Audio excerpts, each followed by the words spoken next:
పుట్టిన వాని యందు విశ్వాసముంచు ప్రతి వాడును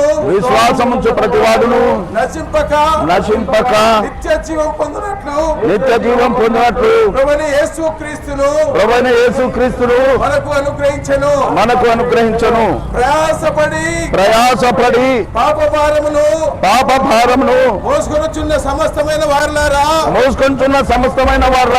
మీరు నా యొద్దకు రండి నేను మీకు విశ్రాంతిని పాప క్షమాపణ కలుగజేతునని ప్రభువైన యేసుక్రీస్తు వారు ప్రేమతో ఆహ్వానిస్తున్నాడు.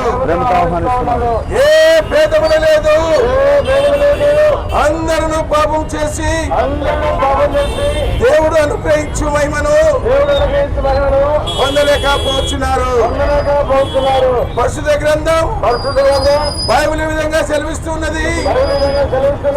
నీతిమంతుడు లేడు, ఒక్కడును లేడు, దేవుని వెతుకువాడు ఎవడును లేడు. అందరూ త్రోవ తప్పి ఏకముగా పనికి మాలిన వారేనని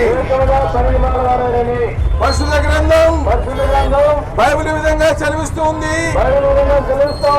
పాపులను రక్షించుటకు క్రీస్తు యేసు ఈ లోకములకు వచ్చిన వాక్యము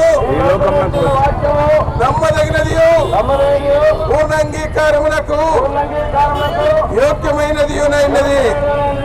పరిశుద్ధ గ్రంథం బైబిల్ విధంగా సెలవిస్తూ ఉంది.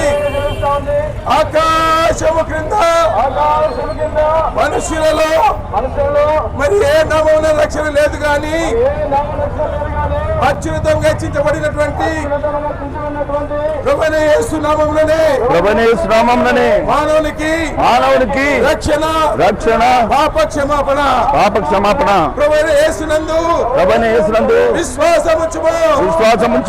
అప్పుడు నీవును నీ ఇంటి వారును రక్షణ పాప క్షమాపణ